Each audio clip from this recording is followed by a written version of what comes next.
이 시간 죄인을 부르러 왔노라 라는 제목으로 말씀을 전하겠습니다.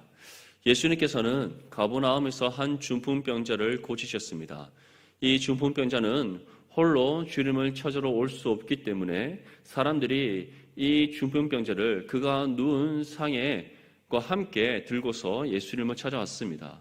근데 예수님께서 머무시는 집에 사람이 얼마나 많았든지 이 중풍병자를 예수님 앞까지 데리고 갈 수 없었습니다. 그래서 이들은 예수님께서 머무시는 집 주방에 올라가서 구멍을 뚫고 이 중풍병자가 누운 상과 함께 달아내렸습니다. 예수님께서는 그 사람들의 믿음을 보시고 지금 상에 누워있는 이 중풍병자에게 다음과 같이 명령하셨습니다. 작은 자야, 내 죄 사함을 받았느니라. 예수님께서는 한 중풍병자의 병을 고치시는 것을 그치지 않고 이 영혼의 병까지 고치시는 구원의 은혜를 지금 선포하고 계셨습니다. 근데 이 말씀을 들은 서기관들, 다시 말해 예수님께서 계시는 그 집에서 예수님께서 어떠한 말씀을 가르치시는가 궁금하여 찾아온 그 서기관들이 예수님께서 선포하시는 죄 사함의 이 말씀을 들은 이후에 한 가지 의문을 품게 됩니다. 이가 누구기에 죄 사함의 권세를 말하느냐? 그러한 의문과 함께 이것은 하나님께서 가지신 죄 사함의 권세를 침해하는 신성 모독죄다 알았고 스스로 마음속으로 정죄하는 그런 자리까지 나아가게 됩니다. 예수님께서는 그 서기관들의 마음을 아시고는 그들에게 다음과 같이 질문합니다. 중풍병자에게 내 죄 사함을 받았느니라 하는 말과 일어나 내 상을 가지고 걸어가라 하는 말 중에서 어느 것이 쉽겠느냐?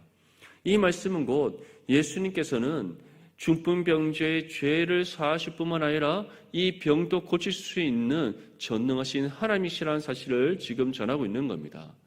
만약에 예수님께서 이 질문을 하고 난 이후에 만약 중풍병자의 병을 고치지만 죄 사함에 대한 어떠한 역사를 일으키지 못한다면 반대로 죄 사함의 역사를 일으키기 위해서는 반드시 이 중풍병자의 병을 고치셔야 되는데 병을 고치지 못한다면 예수님께서는 거짓말하는 사람이 되는 겁니다. 사실 이 중풍병자의 병을 고치신다는 것은 예수님께서는 곧 이 병자의 영혼의 문제까지도 해결할 수 있다는 것을 지금 증거해 보실 것임을 말씀하고 있는 겁니다. 이 질문에는 이 두 가지 의미가 모두 포함되어 있었던 것이죠. 그리고는 예수님께서 다음과 같이 선포하십니다. 인자가 땅에서 죄를 사하는 권세가 있는 줄을 너희로 알게 하려 하노라. 예수님께서 지금 상에 누워있는 중풍병자에게 자, 내가 너의 병을 고쳐주겠다라고 말씀하시지 않으셨습니다. 내 죄 사함을 받았느니라. 내가 너의 모든 죄를 다 용서해 주었다라고 선포하셨습니다. 그리고는 서기관들에게 죄 사함의 권세 그리고 병고침의 능력 둘 중에 어느 것이 쉽겠느냐. 다시 말해 이 모든 것을 다 행할 수 있는 분이 바로 예수님 자신을 전하셨습니다. 그리고 이 시에 나에게 죄 사함의 권세가 있다는 사실을 증명해 보이겠다고 하셨습니다. 그럼 이제 주님께서는 무엇을 나타내셔야만 본인 자신에게 죄 사함의 권세가 있다는 사실을 증명하게 됩니까? 중풍병자의 병을 고치시는 겁니다. 그래서 예수님께서는 다음과 같이 중풍병자에게 명령하셨습니다. 마가복음 2장 11절 말씀에 내가 내게 이르노니 일어나 내 상을 가지고 집으로 가라 하시니 주님께서는 다른 말씀을 하시지 않으셨습니다. 일어나 내 상을 가지고 집으로 가라. 주님의 이 명령을 듣는 순간 중풍병자는 곧 병이 나아서 일어나 자신의 상을 가지고 집으로 가게 되었습니다.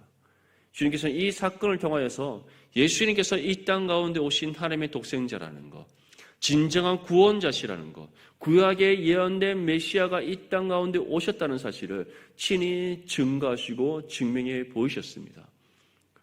사랑하는 성도 여러분, 우리는 예수님을 믿음에 있어서 이러한 은혜의 사건을 경험했기에 믿는 것이 아닙니다. 우리의 눈으로 이러한 사건을 보았기에 믿는 것이 아닙니다. 우리는 눈으로 보지 않았지만 믿게 되었습니다. 직접 이 능력을 경험하지 않았지만 믿게 되었습니다. 이 은혜가 어떻게 우리 가운데 임하게 되었습니까? 성경이 우리에게 전하는 바대로 말씀을 들음으로 믿음을 얻어 예수 그리스도가 나의 구원자 되심을 믿었음을 다시금 기억하시기를 축복합니다. 그렇기 때문에 히브리서는 우리의 믿음은 바라는 것들이 실상이요 보이지 않는 것들의 증거다라고 이렇게 말씀하는 겁니다. 우리는 예수님을 눈으로 보았기에 믿는 것이 아닙니다. 예수님을 친히 우리가 만나고 교제 나누고 경험했기에 믿는 것이 아닙니다. 말씀을 들음으로 하나님께서 우리에게 믿음을 주셨고 그 믿음을 얻음으로 우리는 성경의 모든 기록된 말씀이 하나님의 말씀을 믿고 무엇보다 우리 주 예수 그리스도께서 우리의 모든 죄를 용서하시고 그 값을 갚으심으로 우리를 구원하셨다는 사실을 우리는 믿었기에 구원받게 되었다는 사실을 다시금 기억할 수 있기를 바랍니다. 이렇게 생각해 본다면 우리는 더 놀라운 은혜를 받았지 않습니까? 더 큰 은혜를 받았지 않습니까? 예수님께서는 도마에게 무엇이라고 말씀하셨습니까? 너는 나를 보았기에 믿느냐? 보지 않고 믿는 자가 더 복되다라고 말씀하셨습니다. 우리가 그러한 복된 하나님의 자녀라는 사실을 온전히 믿을 수 있기를 축복합니다. 이 사건 이후 예수님께서는 가버나움에서 나와 갈릴리 바닷가로 가셨습니다. 갈릴리 바닷가에 가셨을 때 또 큰 무리가 예수님을 따랐음을 우리에게 말씀하고 있습니다. 예수님께서는 항상 자신을 따르는 사람들이 모였을 때에 어떠한 사역을 감당하셨습니까? 말씀을 가르치셨더라. 오늘 13절 말씀에도 예수께서 그들을 가르치시니라라고 우리에게 말씀하고 있습니다. 이처럼 예수님 사역의 가장 핵심은 말씀의 가르침입니다. 왜냐하면 말씀을 가르치심으로써 사람들로 하여금 예수가 하나님의 아들이심을 믿게 하시기 때문입니다. 말씀을 가르치심으로 제자들로 하여금 진정한 예수 그리스도의 제자로서 합당하게 세워지게 하시기 때문입니다. 말씀을 가르치심으로써 주님을 따르는 수많은 사람들이 믿음으로도 구원받게 하시는 은혜를 베풀어 주시기 때문입니다. 우리 또한 마찬가지입니다. 왜 오늘 이 시간 예배 자리에 나와서 이 말씀을 듣습니까? 말씀 가운데 역사하신 성령의 은혜로 우리의 영혼이 새롭게 변화되기 때문입니다. 말씀 가운데 역사하시는 성령의 은혜로 우리 삶을 향한 하나님의 뜻을 깨닫게 되기 때문입니다. 말씀 가운데 역사하시는 성령의 은혜로 우리가 주님께 부르짖은 기도의 응답을 받기 때문입니다. 그 은혜를 간절히 사모하는 심령이 우리 가운데 있기에 오늘 이 자리에 나온 줄 믿습니다.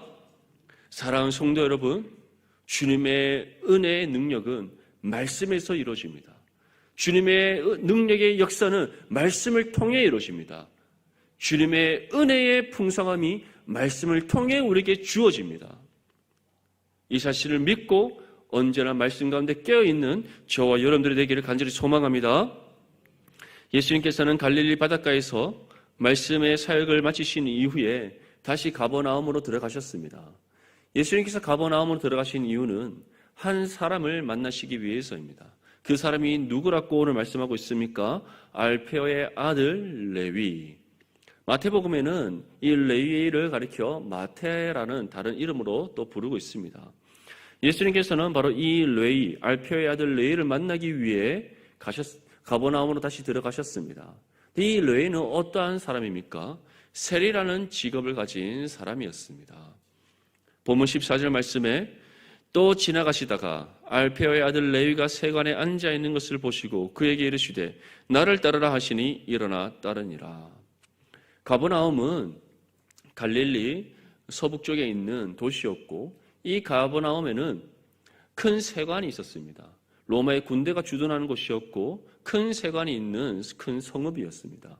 큰 세관이 있다는 것은 그만큼 세관과 관련된 일을 감당하는 많은 세리들이 있었다. 그런 세리들이 많이 모여있는 도시가 가버나움이었습니다.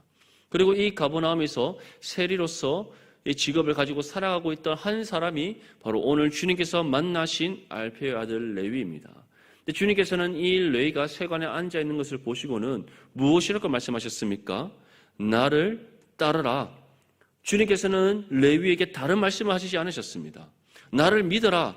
아니면 너에게 필요한 것이 무엇이냐? 그러한 말씀을 하신 것이 아닙니다.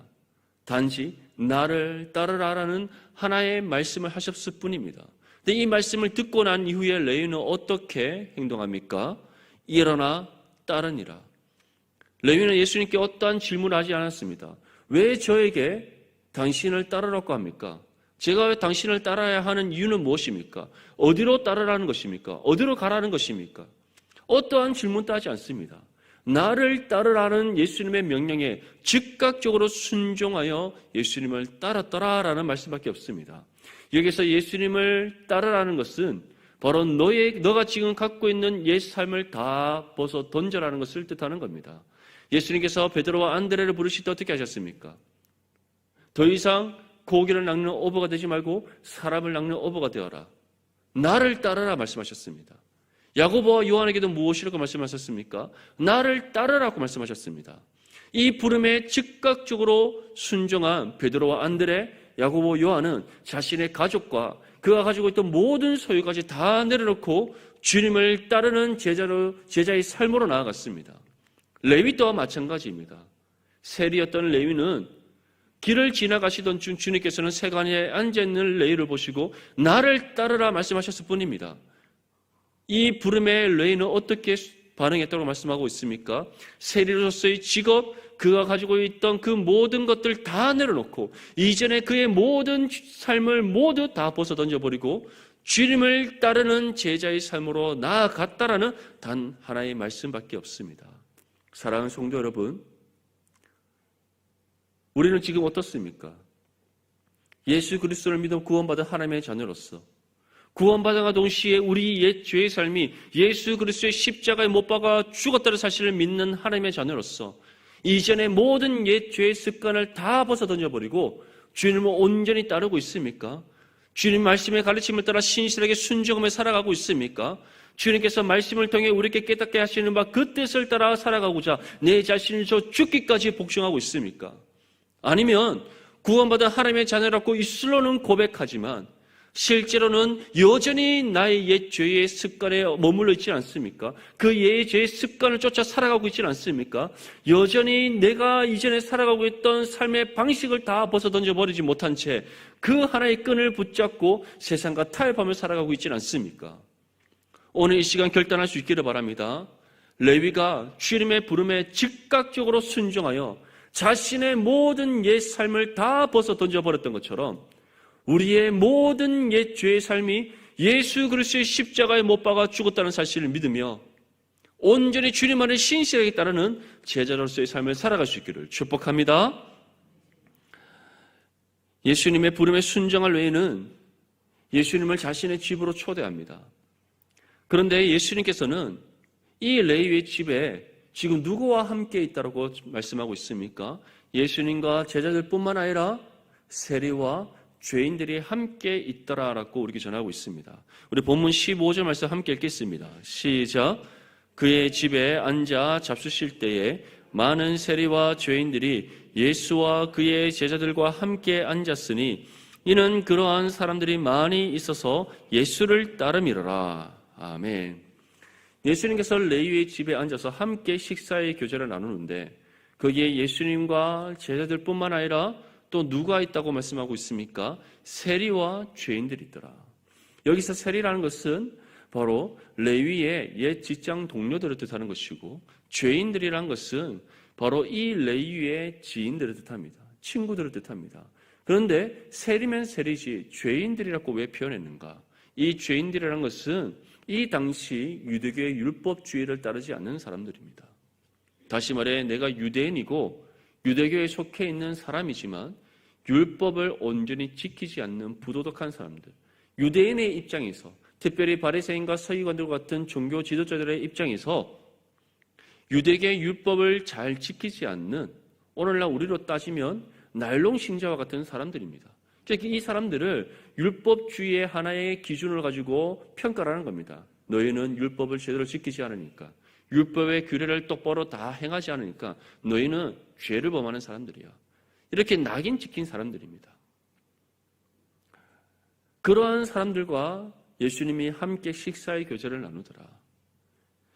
일반 정통 유대인들의 입장에서는 어떻겠습니까? 굉장히 불경한 행동인 겁니다. 당시 세리가 어떠한 사람들입니까? 민족의 피를 빨아먹는 옛날 우리가 일제시대 때 친일파와 같은 사람들이지 않습니까? 이 세리는 실제적으로 로마로부터 이 세리의 역할을 돈을 주고 산 사람들입니다. 그리고 이들은 로마의 그런 권력을 힘입어서 실제적으로 거둬야 될 세금보다 자신이 임의대로 세금을 징수하여서 세금을 받아냈던 사람들입니다. 그런데 왜 당시 유대인들은 세리들에게 어떠한 항의를 할 수 없는가? 바로 로마 정부가 이 세리들 뒤에 있기 때문입니다. 그렇기 때문에 이 당시에 세리라는 직업을 가지는 것조차 어려웠고 이 세리의 직업을 갖기 위해 사람들이 많은 로비를 했던 겁니다. 이처럼 세리라는 직업은 유대인들에게는 민족을 배신한 사람들, 민족의 피를 빨아먹는 배신자들. 그렇기 때문에 이 세리를 바라볼 때 유대인들은 사마리아 사람들처럼 짐승보다 못한 존재로 경멸했던 겁니다. 그런데 그러한 사람들과 지금 누가 함께하고 있습니까? 예수님께서 함께하고 있더라. 그리고 죄인들은 어떠한 사람들이라고 말씀했습니까? 유대계의 율법을 제대로 지키지 않는 사람, 불순한 사람, 불경한 사람, 유대계의 율법을 제대로 지키지 않아 하나님 앞에 죄를 범하며 살아가고 있음에도 불구하고 양심이 죽어 있어서 전혀 그것이 죄인 줄 깨닫지 못하는 사람처럼 취급되는 사람, 그들이 죄인들입니다. 유대인의 입장에서는 결코 식사의 교제를 나눌 수 없고 함께할 수 없는 매우 불경한 죄인들과 주님께서 함께하고 있는 겁니다. 그리고 식사의 교제를 나눴다는 것은 주님께서 이들과 어떠한 것을 나누고 있다? 친교의 시간을 가지고 있다. 단순히 식사의 교제가 아니라 단순히 함께 식사를 하는 것뿐만 아니라 그들과 친구처럼 가까운 관계를 맺고 있다는 것을 뜻하는 겁니다. 유대인들 입장에서는 이것이 받아들여지겠습니까? 결코 받아들여지지 않습니다. 있을 수 없는 일입니다.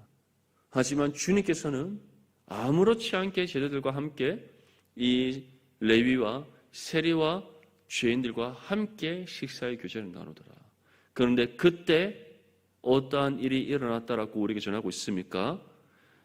예수를 따름이라.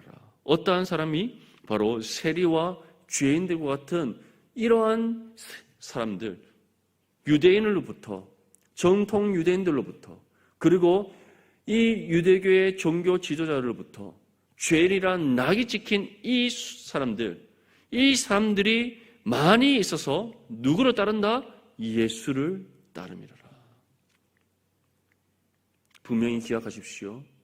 우리의 눈에 보기에는 함께할 수 없는 사람처럼 여겨지는 사람들이 있습니다. 외모에 있어서, 직업에 있어서, 환경에 있어서, 또는 그 사람의 삶의 배경에 있어서, 또는 현재 그의 삶에 있어서 우리는 우리가 가진 육신의 기준으로 이 사람은 잘못된 사람이야, 이 사람은 나쁜 사람이야, 이 사람은 교회에 오면 안 되는 사람이야. 우리는 그들을 평가하고 판단할 수 있습니다. 하지만 주님 앞에서는 어떻습니까? 모두가 똑같은 죄인이라는 사실을 기억할 수 있기를 바랍니다. 주님께서는 그것을 보여주시는 겁니다. 주님 앞에서는 모두가 똑같은 죄인이요, 모두가 복음을 들어야 될 사람이요, 모두가 예수 그리스도를 믿어 죄 사함의 은혜를 받아 구원받아야 될 불쌍한 영혼들이라는 겁니다. 이 사실을 기억하여 우리가 가진 육신의 삶의 기준으로 다른 사람들을 판단하지 않기를 바랍니다. 주님의 사랑으로 한 영혼을 온전히 사랑하고 주님의 사랑으로 한 영혼을 긍휼히 여기며 그 한 영혼에게 복음을 전하는 저와 여러분들의 삶이 될 수 있기를 축복합니다. 이 장면을 지켜본 이 바리새인과 서기관들은 예수님을 향해 다음같이 말합니다. 우리 본문 16절 말씀 함께 읽겠습니다. 시작. 바리새인의 서기관들이 예수께서 죄인 및 세리들과 함께 잡수시는 것을 보고 그의 제자들에게 이르되 어찌하여 세리 및 죄인들과 함께 먹는가? 아멘. 예수님께서 레위의 집에서 세리와 죄인들과 함께 식사의 교제를 나누는 것을 본 이 바리새인과 서기관들, 어떻게 예수님께 질문합니까? 어찌하여 세리 및 죄인들과 함께 식사할 수 있습니까? 라고 예수님께 따져 묻고 있습니다. 바리새인과 서기관들의 눈에 보기에는 지금 예수님과 그의 제자들이 죄를 범하고 있는 겁니다. 불경한 행동을 아무렇지 않게 행하고 있는 겁니다. 실질적으로 지금 바리새인과 서기관들은 예수님과 제자들의 행동을 이해하지 못하고 있습니다. 그들이 왜 예수님의 행동을 이해하지 못합니까? 그들은 육신의 눈으로 이 상황을 바라보기 때문입니다. 자신들이 가진 율법의 기준, 육신의 생각과 판단의 기준을 따라 지금 이 상황을 바라보고 있고 예수님과 함께하고 있는 세리와 죄인들을 평가하고 있기 때문에 예수님께서 행하고 있는 이 모든 상황을 그들은 바르게 이해하지 못하는 겁니다. 그렇다면 왜 이들은 육신의 생각과 기준을 바라보는가? 왜 그들이 가진 율법적 기준을 따라서 이 모든 상황을 지켜보고 있는가? 그 이유는 무엇입니까? 그들에게 무엇이 없기 때문에? 믿음이 없기 때문에. 믿음이 없기 때문에 이들은 주님께서 행하시는 이 모든 일들을 믿음의 눈으로 바라볼 수 없는 겁니다. 오직 자신의 눈에 보이는 대로 그들이 가진 선지식을 따라 율법의 기준을 가지고 이 모든 것을 다 생각하고 판단하고 있는 겁니다. 이러한 서기관과 바리새인을 향해 주님께서는 다음과 같이 말씀합니다. 본문 17절 말씀에 예수께서 들으시고 그들에게 이르시되 건강한 자에게는 의사가 쓸데없고 병든 자에게라야 쓸데있느니라. 나는 의인을 부르러 온 것이 아니요 죄인을 부르러 왔노라. 예수님께서는 건강한 사람과 의인을 연결시킵니다. 병든 사람과 죄인을 연결시킵니다. 이것이 무엇을 의미합니까? 실제로 건강한 사람이 의인이고 병든 사람이 죄인인 것을 뜻합니까? 그렇지 않습니다. 정말 주님을 필요로 하는 사람이 누구인가? 주님께서 친히 찾아가셔서 만나줘야 할 사람, 정말 예수님이 필요한 사람이 누구인가를 우리에게 전하고 있는 겁니다. 특별히 여기에서 건강한 사람에게는 의사가 쓸데없다는 것은 어떠한 의미를 가지고 있습니까? 이러한 사람은 의사를 찾지 않는다. 건강한 사람은 의사를 찾지 않는다. 왜냐? 그들은 스스로 자신의 건강을 자랑하기 때문이다. 이것은 누구를 지금 가리키는 겁니까? 바리새인과 서기관들을 가리키는 겁니다. 너희들은 스스로 의롭다 여기느냐? 하지만 너희는 의롭지 않다. 너희가 의롭지 않음에도 불구하고 너희가 가진 율법적 기준을 따라 너희 스스로 의롭다 여기기에 너희 또한 치료받아야 될 병든 영혼임에도 불구하고 의사를 찾지 않는다. 그렇다면 병든 자는 누구입니까? 지금 어떻게 보면 예수님과 함께하고 있는 세리와 죄인들입니다. 근데 이 사람들은 어떻다라고 주님께서 말씀합니까? 병든 자에게는 의사가 필요하다. 병든 자에게라야 의사가 쓸데가 있다. 그리고 주님께서는 나는 의인을 부르러 온 것이 아니요 죄인을 부르러 왔다. 이 병든 사람을 치료하기 위해 이 땅 가운데 왔다라고 말씀하고 있습니다. 사랑하는 성도 여러분, 우리는 의인입니까? 우리 스스로가 우리는 의인이라고 자랑할 수 있습니까? 우리 중 누구도 의인이라고 말할 수 없습니다. 의인이라고 자랑할 수 없습니다. 우리가 하나님 앞에 의인이라고 우리가 스스로 고백할 수 있는 이유는 우리는 의롭지 않지만 의로움 받을 만한 그 어떤 자격도 없지만 주님 하나님께서 우리 주 예수 그리스도의 의의 공로를 힘입어 우리를 의롭다 여겨주셨기에 우리가 주님 앞에 우리가 의인이라고 고백할 수 있을 뿐입니다. 실제로 우리가 의로운 것이 아니라 주님께서 우리에게 의의 옷을 덧입혀 주셨기에 주님께서 우리에게 입혀주신 의의 옷을 보시고 주님께서는 우리를 의롭다 여겨주시는 겁니다. 이 사실을 믿습니까? 그렇다면 우리가 다른 누군가를 향하여서 죄인이라고 정죄할 수 있습니까? 우리에게는 그 어떠한 평가의 자격이 없다는 사실을 다시금 기억할 수 있기를 바랍니다. 예수님께서는 건강한 사람을 부르러 오시지 않으셨습니다. 병든 사람을 부르러 오셨습니다. 이 병든 사람이 누구입니까? 죄로 인해 영혼이 죽어있는 모든 죄인들입니다. 주님께서는 그 중에서 특별히 어떠한 사람을 부르러 오셨습니까? 창세전에 하나님께서 구별되게 선택하셔서 거룩하고 흠이 없는 존재로 세우시고자 예배하신 그 영혼을 부르시기 위해 이 땅 가운데 오신 예수님이십니다. 이제 예수님께서는 이 놀라운 복음의 사역을 우리를 통해 이 땅 가운데 이루시기를 원하십니다. 그래서 주님께서는 우리에게 복음의 사명 주신 겁니다. 땅 끝까지 이르러 내 복음의 증인이 되어라. 내가 너에게 분부한 모든 것을 다 지켜 행하게 하라. 볼지어라 세상 끝날에 내가 다시 너희와 항상 함께 있을 것이다. 이 사실을 다시금 기억하며 죄인을 부르러 오신 그 주님의 명령에 우리가 함께 순종하며 복음의 사역을 감당할 수 있기를 바랍니다. 주님께서는 의인을 부르러 오신 것이 아닙니다. 죄인을 부르러 오셨습니다. 건강한 사람을 찾아가시는 것이 아닙니다. 병든 사람을 찾아가십니다. 그리고 이제 그 역할을 구원받은 하나님의 자녀를 통해 이 땅 가운데 감당하게 하십니다. 이 사실을 기억하여 우리에게 주어진 복음의 삶을 힘써 감당함으로써 하나님 예배하신 영혼들을 주님의 품으로 인도하는 저와 여러분들의 삶이 될 수 있기를 바랍니다. 죄인을 부르러 이 땅 가운데 오신 주님의 그 복음의 사역을 힘써 감당하여 하나님 나라를 이뤄가는 일에 기억에 쓰임받는 저와 여러분들의 삶이 될 수 있기를 주님의 이름으로 축복합니다.